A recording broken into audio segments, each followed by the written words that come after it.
Man, we were talking to, because we were thinking about doing the piece this week on Kanye. That's what I was thinking you should do. We were gonna. Right.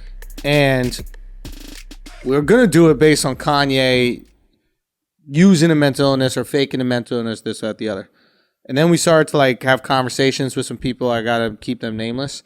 And they basically all came out and they said, this guy is severely mentally ill. Severely bipolar. Like, the argument we were making is, why do these bouts of mental illness only pop up when he's got to promote some shit? And he goes, no, those are the ones that you hear about. It's happening all the fucking time. Nonstop. And it often happens a lot after he gets something massive because it emboldens him and it emboldens his sense of self and his ego. And then he goes, I don't need these meds. And he goes off of it and dives deeper into the mental illness. But, I mean, the things that we were telling, the most glaring and obvious point as to how you know that this is mental illness is this Gap deal is worth potentially billions of dollars. Yeah. His album sales will make him pennies. Yeah. He's potentially willing to throw away the Gap deal to promote this album. That's mental illness. Yeah. And once it was put in, you know what I'm saying? Like, once it was put in front of me like that. Well, yeah, it's interesting because I'm dead ass. I was looking at his tweets, 2 nights ago, and I was like, this is the most sane he's ever sounded to me. I don't want my daughter to do porn. I got to get divorced from this Kardashian. Yep. I was like, yeah, you're finally sounding sane Sounds to me. realistic, yeah. Yeah, now you sound not crazy. But if you're risking saying anything, Harriet Tubman just worked for a different white person, she didn't free any slaves or whatever, like, that could fuck up a Gap deal. Gap is a massive company that is signing with you. You're not a musician as much as you are a fashion icon anymore. You're not fucking that up for music.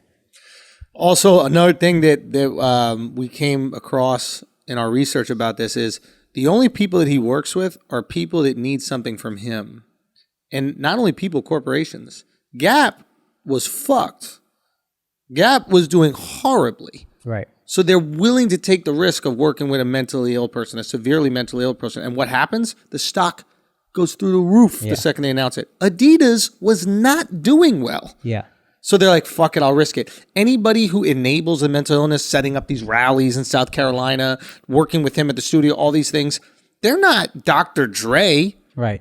They're unnamed guys that need the push. Right. They're fucking designer. Yeah. You know what I mean? They're these rappers that need a shot of adrenaline in their system that Kanye can provide. Who are the people that he used to work with that you don't see him having a relationship anymore? Jay-Z. Jay-Z. I bet we could look through all his close contacts and every single one of them needs Kanye. Kanye doesn't need them. Yeah. And that's the sign of someone who's like truly battling with mental illness, because you push the people away that can check you and you push the people away that try to check you. Yeah. We heard, not to cut you, but we heard that Kim wasn't going there to get him locked up. We heard Kim was going there with a doctor just to make sure he was okay. There was no plans of like putting him in a mental institution or any of that kind of shit. But what happens is when you're in that heightened state of paranoia, when the mental illness, that like bipolar break is serious, you are supremely paranoid. So you are going to think in the most chaotic of ways. Right. We should even talk to Kanishka about this. I bet it's all just part of the disease and it's like the most normal behavior within the disease. Yeah. But what? Well, I was going to say, because I was saying Kanye, not like I was the first person to say it, but again, we have a friend who's bipolar. I saw him go through an episode a couple of times. By the second time, probably 7 or 8 years ago, one thing he said to me that stuck with me, but first I started seeing Kanye do similar shit of like a manic high, and I was like, oh, this seems very bipolar, and a lot of people scoffed at it at the time, and now he's on a manic high, and what I remember, and Kanishk was like, no, he's not. And I was like, that's why I scoffed when he said bring him on. But what my friend said when he was going through a manic high is, he goes, if you had just let me create uninterrupted, I'm telling you, I would have created brilliant shit. And I was like, yeah, okay, sure thing, man. You're saying that because you're here and you're you and you're going through it. But maybe Kanye, what's allowed him to put out the prolific shit is he has manic highs that are unchecked. Now, definitely sometimes it's trash because nobody can check him, but also he just gets to create out there in fucking Wyoming. And maybe sometimes that's where the brilliance comes from, is a manic high. Some people say that he goes off the meds when he wants to start creating music. Because, the meds just dull you. Yeah. And what a crazy thing that is, that anytime you're happy, you start thinking, oh, fuck, am I having a manic high? Am I doing this? Do I need to change my medication? We all think about taking drugs to fix something that doesn't feel good. Right. I feel depressed. Yep. This drug lifts me up. Yeah. We never look at feeling too good as a problem. Right. And that's what bipolar medication a lot of times does. Like if you're on lithium or something, it's just a mood stabilizer. So it doesn't let you go too low, but it also doesn't let you go too high. Right.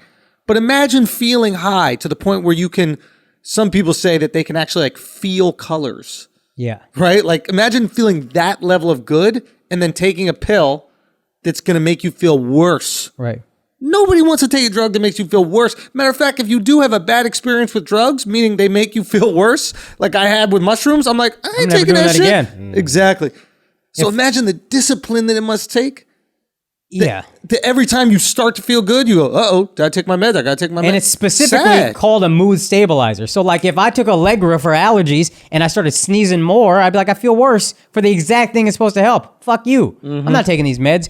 Here's a medicine that's supposed to make my emotions more stable, my mood more stable, make me more emotionally healthy, but I feel emotionally less healthy. Fuck the meds. And imagine this. Imagine you worked at UPS or something like that, right? Where you don't rely on your feelings in order to do the job effectively, right? Yeah. You could maybe take that. Yeah. That's understandable. Now imagine you work in a field where your feelings drive your creativity Everything, yeah. and your art. You need to feel excited and inspired in order to create. Yeah. And this pill removes the fucking furnace that warms up the creative place in The your inverse mind is and also heart. true. You can feel really sad and depressed and put out beautiful music. Feel. You just need to feel. And that won't let you feel because you can't get a manic low either because the manic low is scary because you might kill yourself, whatever. Yeah. Manic high is scary because you feel like I'm invincible. But it'll stabilize. It'll take away the manic low. I can't even put out like fucking Nirvana or whatever these. Imagine sad-ass- neutral music. Kid Cudi ain't a star with neutral music. Exactly. Nobody wants to listen to neutral, right? We're down to listen to some shit that's super sad. We're down to listen to some shit that's super happy. Yeah. But that middle ground, like nobody wants to listen to Adele's song if it's like, hello? Oh, okay. It's reasonable. You're not there. That's cool. Can I leave a message? Yeah, Is it, call me back whenever it works for you. That's why we don't want that. Give us the fucking extremes. Give us the feels. We want to feel. He creates music that makes you fucking feel. And if he's feeling the strongest, the most heightened feelings without the meds, And feel. low key, I'm curious how often these record labels and these touring companies and these people in his camp come to him and they go, well, yo, we need another album. Yo, maybe it's time to tour again. They know what he got to do, not to take away his accountability, but they know what he's got to do in order to create the shit that they could profit off of. Yeah. And they know what putting him in that position is going to make him do. They're basically going, hey, can you get off the drugs now? Like, I'm not saying they're doing that exactly, and he's a grown man, he got to be accountable for his interactions, but I have enough mental illness in my family where it's like, it's really hard to keep mentally ill people accountable, man. It's the people around you need to play a huge part in your life. yeah. And I kind of think they do. Like, we kind of heard, but I feel bad for Kim.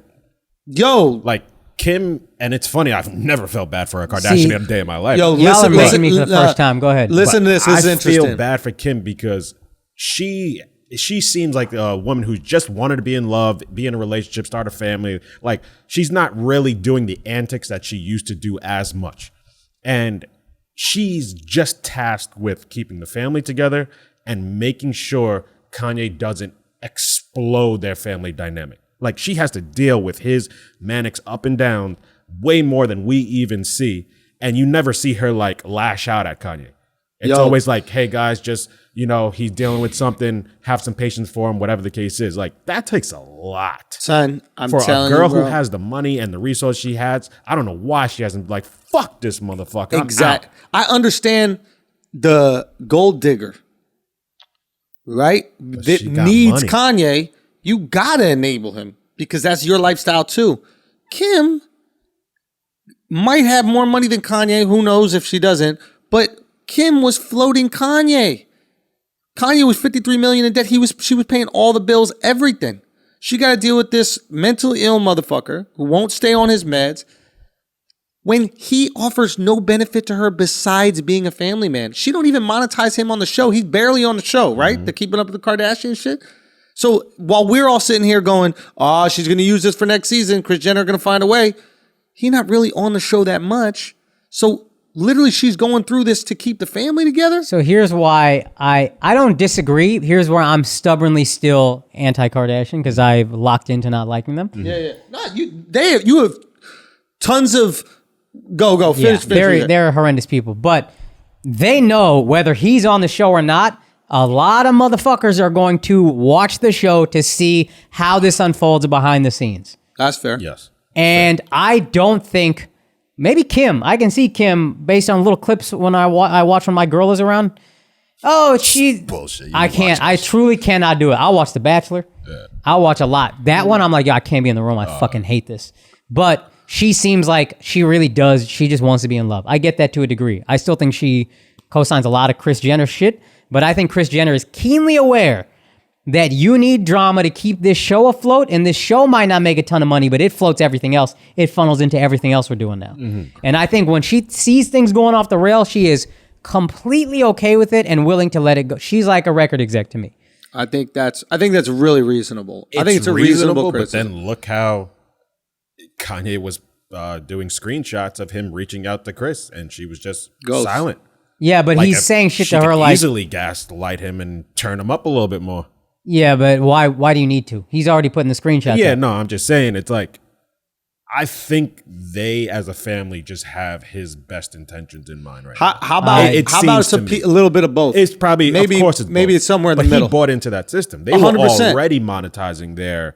They didn't need a Kanye. Yeah. They are more than capable of creating drama. They chopped off the dad's dick. Yeah. Right? They made a whole fucking show about turning him into trans. Yeah. Right? Every Father's Day, they still post a picture wishing him happy Father's Day, even though now it's like they know what to do. They know how to confuse us. And a lot of it, I think, is done by them in the sense that, like, there's a lot of famous families out there. None of them seem to have this level of drama every year. Lamar Odom, Caitlyn Jenner, the Kim gets robbed, Kanye the first time, Chris Humphries. It is always fucking something. And when the show first started and they were just hanging out, did anybody really give a fuck? Scott Disick, I think, is when they figured it out. Because she'll watch old episodes. I'll see this guy's hilarious. Yeah, he's a party animal. He's a drunk. He's fun to watch. The show is worth talking about when a guy comes and just causes chaos. But he would cause the chaos. Yeah. And that's it. Before that, I don't think anybody gave a fuck about the show, really. But once there's chaos, they realize, oh, this is the move. Always needs to be chaos. Yeah. I feel to balance of both, but I actually feel bad for a Kardashian. It's weird. It's like I feel bad for all parties involved, and we literally were like, we're not gonna grill this dude who's mentally ill because we don't get anything out of it. Right. The guy is fucking sick, and he's got desperate people and companies around him that are enabling it so that they can profit, and it's kind of fucking sad. And I don't know exactly what to do. I don't know what the solution is. I don't think boycotting is the solution, but I don't think that if we continue to enable it, if we continue to support it, then people will continue to take advantage of him. It's a really weird imprisonment that he's in. He's imprisoned by the illness, but people are able to take advantage of him while he's imprisoned by it. Yeah. So it's like, I agree with you. Boycotting's not the way, but what I chose to do, like when he had that spat on TMZ and slavery is a choice or whatever, like that bothered me to the point where it's like, hey, Kanye, I love you. I love what you gave us. I still listen to your old albums, but I'm not going to sign up for any of your new shit until because I feel that's going to enable him like, oh shit, if I keep acting like this, people are going to fuck with it. And I think if more people did that, he may the Kanye stans are doing him the biggest disservice. Yes. Yep. Yeah. And it sucks because it's like, I loved Kanye, man. I have Yeezys, I have all his albums, all that shit, but I've taken a stand. I just like don't really pay attention to him anymore. Yeah. He needed to do a versus. Kanye Drake versus would be the event of the fucking decade. Nah, Drake would destroy him and embarrass him at the same time. Everybody said DMX is going to get destroyed by Snoop. You don't think Kanye got 20 hits? I have to shit my pants, but when I come back, I want to have this. Who does Kanye do verses against? What up, people? You just watched a clip from our weekly Patreon episode. You can support the flagrancy. You can support this unapologetic, unfiltered, uncensored content that we drop weekly on our Patreon at patreon.com/flagrant2. You want to go join? You should, because it's the top 10 Patreon in the fucking world. That's right, for good reason. Go check out why at patreon.com/flagrant2. All right, peace.